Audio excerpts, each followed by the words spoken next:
الحمد للہ رب العالمین والصلاة والسلام علی سید الانبیاء والمرسلین اما بعد۔ ایک مسئلہ پوچھا جاتا ہے کہ اگر کوئی انسان سوتے ہوئے کوئی ایسا خواب دیکھ لیتا ہے جس سے اس کو پریشانی ہوتی ہے، خواب میں ڈر جاتا ہے، تو شرعی طور پر دین اسلام کی تعلیمات اس بارے میں کیا ہیں؟ تو سب سے پہلے تو یہ جاننا ضروری ہے کہ خواب کی کتنی قسمیں ہیں۔ آپ صلی اللہ علیہ وسلم نے جو خواب کی قسمیں بیان کی ہیں وہ 3 قسمیں بیان کی ہیں۔ ابو قتادہ رضی اللہ تعالی عنہ فرماتے ہیں، امام نسائی رحمہ اللہ نے حدیث نقل کی ہے، 10,679 نمبر حدیث ہے کہ آپ صلی اللہ علیہ وسلم نے ارشاد فرمایا، الرؤیا علی 3 منازل، کہ خواب جو ہوتا ہے وہ 3 قسم کا ہوتا ہے۔ پہلی قسم کیا ہے؟ فَمِنْهَا مَا يُحَدِّثُ بِهِ الرَّجُلُ النَّفْسَ فَلَيْسَ ذَلِكَ بِشَيْءٍ، کہ بعض خواب ایسے ہوتے ہیں کہ وہ انسان خود ہی اپنے آپ سے کچھ باتیں کر رہا ہوتا ہے۔ مطلب کیا ہے کہ دن کے اندر ہم نے کوئی چیز دیکھی، کوئی کام کیا تھا، کوئی چیز سنی تھی، وہی چیز ہمارے دماغ کے اندر فٹ رہی اور ہم رات کو وہ چیز سوچتے سوچتے سو گئے، تو ہم نے رات کو خواب کے اندر وہی چیز دیکھ لی۔ تو آپ صلی اللہ علیہ وسلم نے ارشاد فرمایا، فَلَيْسَ ذَلِكَ بِشَيْءٍ، اس سے کوئی نفع نقصان نہیں ہوتا ہے، اس سے کچھ بھی مسئلہ نہیں ہوگا، اس کو چھوڑ دو۔ نمبر 2 پہ وَمِنْهَا مَا يَكُونُ مِنَ الشَّيْطَانِ، بعض خواب ہوتے ہیں وہ شیطان کی طرف سے ہوتے ہیں،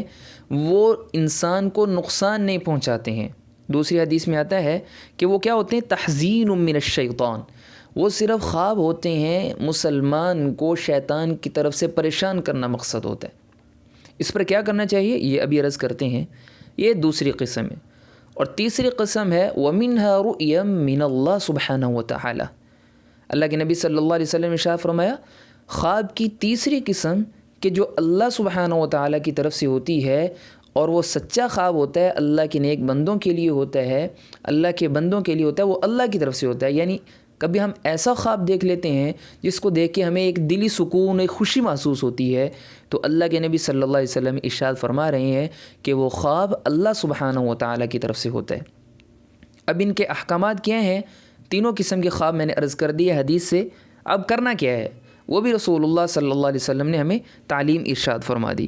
تو جو پہلی قسم کا خواب ہے فَلَيْسَ ذَلِكَ بِشَيْءٍ، تو اس کے بارے میں رسول اللہ صلی اللہ علیہ وسلم ارشاد فرما رہے ہیں، گھبرانے کی کوئی ضرورت نہیں ہے، وہ تمہارے دن کی کوئی تھکان تھی، دن کے کوئی افکار تھے، تمہارے ذہن کی کوئی باتیں تھیں، وہی تم نے رات خواب کے اندر دیکھ لی ہیں، اس سے کچھ نہیں ہوگا۔ نمبر 2 پہ وہ خواب جو انسان کو پریشان کرتا ہے، پریشان کر رہا ہے، خواب دیکھا، رات کو ڈر گئے، ایک دم سے اٹھے، تو اس خواب کو دیکھنے کے بعد انسان کو کیا کرنا چاہیے؟ تو اگر کوئی آدمی ایسا خواب دیکھ لے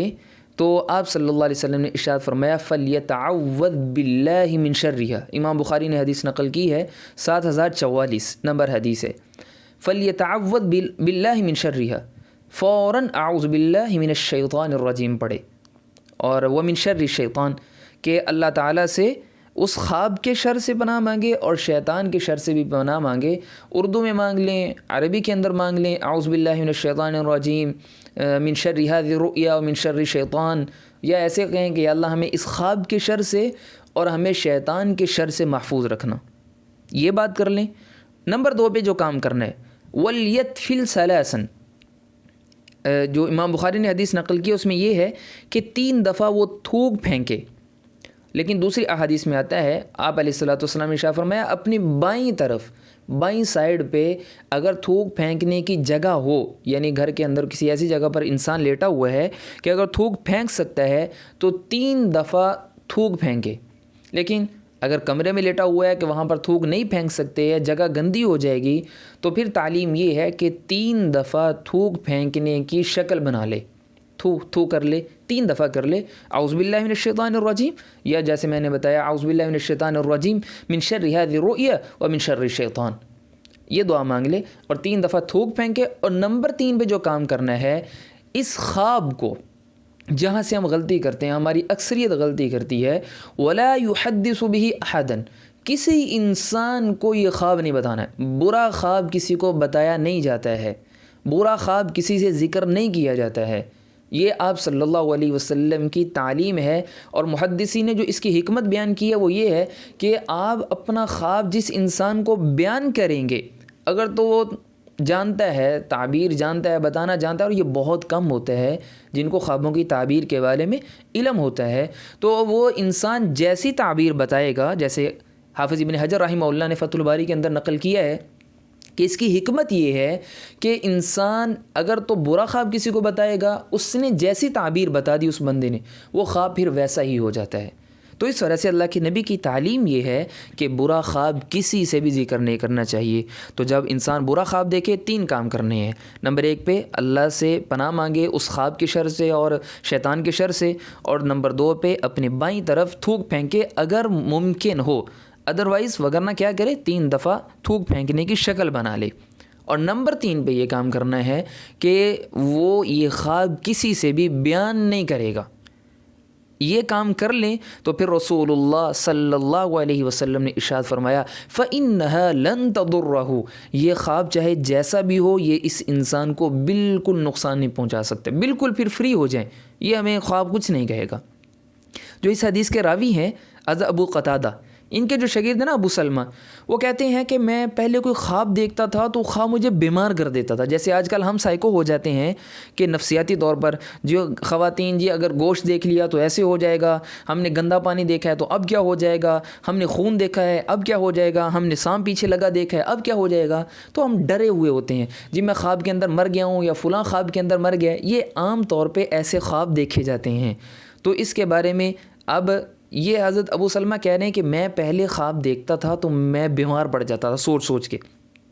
تو کہتے ہیں میں نے حضرت ابو قتادہ سے یہ بات اپنے استاد سے عرض کیا، تو ابو قتادہ کہتے ہیں کہ میرے ساتھ بھی بیٹا یہی صورتحال تھی کہ میں بھی بیمار پڑ جاتا تھا خوابوں کو دیکھ کے، برا خواب دیکھنا تو میں بڑا پریشان رہتا تھا، حتیٰ کہ میں نے رسول اللہ صلی اللہ علیہ وسلم سے یہ حدیث سنی جو میں نے ابھی عرض کی ہے، الرؤیا الحسنہ من اللہ، کہ اچھا خواب اللہ کی طرف سے ہوتا ہے اور جو برا خواب ہوتا ہے وہ شیطان کی طرف سے ہوتا ہے، مسلمان کو پریشان کرنے کے لیے ہوتا ہے۔ جب تم میں سے کوئی برا خواب دیکھ لے تو وہ اللہ سے 3 دفعہ پناہ مانگے اور بائیں طرف منہ کر کے تھوک پھینکے اگر ممکن ہو، اگر ممکن نہ ہو تو تھوک پھینکنے کی شکل بنا لے، اور نمبر 3 پہ وہ کسی سے اس کا تذکرہ نہ کرے تو یہ خواب اس کو نقصان نہیں پہنچائے گا۔ یہ تو دوسری قسم ہو گئی۔ اب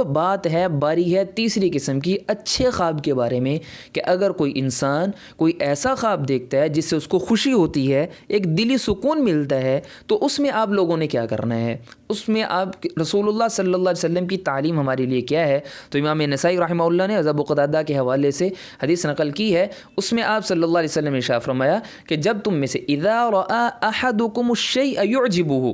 کہ جب تم میں سے کوئی انسان ایسا خواب دیکھے جس سے اس کو خوشی ہوئی ہے، دل کو سکون ملا ہے، راحت ملی ہے، فَلْيَعْرِضْهُ عَلَى ذِي رَأْيٍ نَاصِحٍ، یہ نہیں ہے کہ ہر کسی کو خواب اچھا بتاتے پھرو۔ آپ صلی اللہ علیہ وسلم نے 2 صفت بیان فرمائی، نمبر 1 وہ ذی رأی ہو، عقل مند ہو، ذی رأی یعنی خوابوں کی تعبیر بتانا جانتا ہو، نمبر 2 پہ ناصح، ناصح سے مراد یہ ہے کہ آپ کا ہمدرد ہونا چاہیے، 2 صفات ہوں، خوابوں کی تعبیر جانتا ہو اور ناصحین آپ کا ہمدرد ہو،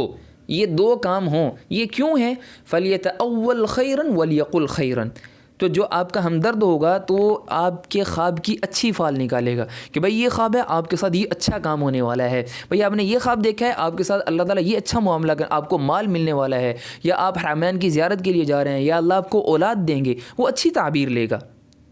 اور یہ کیوں ہے؟ اس وجہ سے کہ جو تعبیر وہ بتائے گا اللہ تعالیٰ کے حکم سے، یہ ایک حکمت ابن حجر رحمہ اللہ نے بیان کی کہ وہ خواب ویسا ہی وہ ہو جاتا ہے۔ یعنی جب حضرت یوسف علیہ السلام نے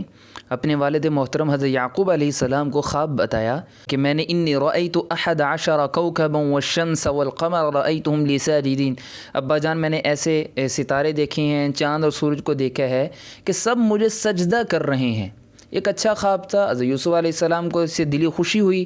تو حضرت یعقوب علیہ السلام نے جو تعلیم دی اپنے بیٹے کو، فرمایا یا بنی لا تقصص رؤیاک علی اخوتک فیکیدوا لک کیدا ان الشیطان للانسان عدو مبین، اے بیٹا یہ خواب تم نے مجھے تو بتا دیا ہے، لیکن یہ خواب اچھا ہے، آپ نے اپنے بھائیوں کو نہیں بتانا ہے، وہ تمہارے ساتھ کوئی نقصان والا کام کر سکتے ہیں، کیونکہ باپ تھے وہ جانتے تھے اپنے بچوں کو۔ اور یہ اس وجہ سے تھا کہ شیطان آ کے تمہارے بھائیوں کو تمہارے خلاف کرے گا، ان الشیطان للانسان عدو مبین۔ تو اس آیت سے بھی ہمیں معلوم ہو رہا ہے کہ جو آپ علیہ الصلوۃ والسلام کی تعلیم ہے کہ ذی رأی ہونا چاہیے، ناصح ہمدرد ہونا چاہیے۔ یہ نہیں کہ اگر آپ کسی کو اپنا خواب بتائیں گے، اچھا خواب بتائیں گے، آپ سے حسد کرنے لگے گا، آپ سے جلن اس کو پیدا ہوگی، یا آپ کے خواب کی بری تعبیر بتائے گا اور وہ خواب ویسا ہی ہو جائے گا۔ اور تیسری اہم بات جو خوابوں کے اندر بڑی جو ہے نا وہ اس کی اہمیت ہے، وہ کیا ہے کہ خواب کس وقت تعبیر اس کی پوچھی جائے۔ خواب اگر کسی کو بتانا ہے تو وہ کس وقت بتایا جائے، تو اس کے لیے آپ صلی اللہ علیہ وسلم کی جو تعلیم ہے وہ امام بخاری رحمہ اللہ نے حضرت سمرہ بن جندب رضی اللہ تعالی عنہ و ارضا سے حدیث نقل کی ہے۔ وہ فرماتے ہیں كان رسول الله صلى الله عليه وسلم مما يكثر أن يقول لأصحابه هل رأى أحد منكم من رؤيا، کہ رسول اللہ صلی اللہ علیہ وسلم کی عادات میں سے یہ بات تھی کہ کثرت سے اپنے صحابہ سے پوچھا کرتے تھے کہ بھائی تم میں سے کسی نے کوئی خواب تو نہیں دیکھا ہے، بھائی تم میں سے رات کسی نے کوئی خواب تو نہیں دیکھا ہے۔ اور یہ کس وقت پوچھا کرتے تھے؟ اذا صلی بنا الصبح اقبل علی الناس بوجہہ، جب صبح فجر کی نماز پڑھتے، فجر کی نماز پڑھنے کے بعد اپنا چہرہ مبارک صحابہ کی طرف کرتے، پھر پوچھتے تھے هل رأى احد منکم اللیل الرؤیا، بھائی تم میں سے کسی نے رات کو کوئی خواب دیکھا ہے کہ نہیں دیکھا ہے؟ تو اس وقت آپ علیہ الصلوۃ والسلام اپنے صحابہ سے خواب کے بارے میں پوچھا کرتے تھے۔ تو جس آدمی نے خواب دیکھا، جس صحابی نے خواب دیکھا ہوتا تھا، وہ آپ علیہ الصلوۃ والسلام کو عرض کر دیتا اور رسول اللہ صلی اللہ علیہ وسلم اس کی تعبیر ارشاد فرما دیتے تھے۔ اس حدیث سے بھی ہمیں معلوم ہو رہا ہے کہ بھائی ایک تو یہ معلوم ہو رہا ہے کہ نماز کے بعد امام جو ہے نا وہ اس کا نماز پڑھنے والوں کی طرف چہرہ کرنا یہ مستحب ہے، یہ سنت ہے۔ اور دوسرا ہمیں یہ بھی معلوم ہو رہا ہے کہ خواب جو بیان کیا جائے وہ صبح فجر کے وقت کیا جائے، اس وقت ذہن صاف ہوتا ہے، قریب رات میں خواب دیکھا ہوتا ہے اور اس کو خواب اچھے طریقے سے یاد بھی ہوتا ہے۔ اور دیگر حکمتیں بھی جو امام نووی رحمہ اللہ نے نقل کی ہیں مسلم شریف کی شرح کے اندر، تو حکمتوں کی وجہ سے اور اس حدیث سے بھی معلوم ہو رہا ہے کہ خواب صبح کے وقت بیان کیا جائے۔ تو یہ اچھے خواب کے بارے میں پہلی بات عقل مند انسان ہو، تعبیر کو جانتا ہو، نمبر 2 پہ وہ ہمدرد بھی ہو، اور نمبر 3 پہ خواب صبح فجر کے وقت بیان کیا جائے، تو انشاءاللہ وہ خواب جیسا بیان کیا جائے گا، جیسے اسے فال لی جائے گی۔ چونکہ یہ اچھے خواب یہ مبشرات میں سے اللہ کی طرف سے یہ بشارت ہوتی ہے، اللہ کی طرف سے یہ ہوتا ہے انسان کو خوش کرنے کے لیے۔ تو یہ اس میں بہت ساری یہ چیزیں حقیقت بھی ہو جاتی ہیں، لیکن خوابوں پر اتنا یقین بھی نہیں کرنا چاہیے کہ ہم خوابوں کی وجہ سے ہی مستقبل کا فیوچر کا فیصلہ کر لیں۔ یہ رسول اللہ صلی اللہ علیہ وسلم کی تعلیمات ہیں۔ اللہ تعالیٰ سے دعا ہے اللہ تعالیٰ میرا اور آپ کا ہم سب کا حامی و ناصر ہو۔ السلام علیکم و رحمۃ اللہ وبرکاتہ۔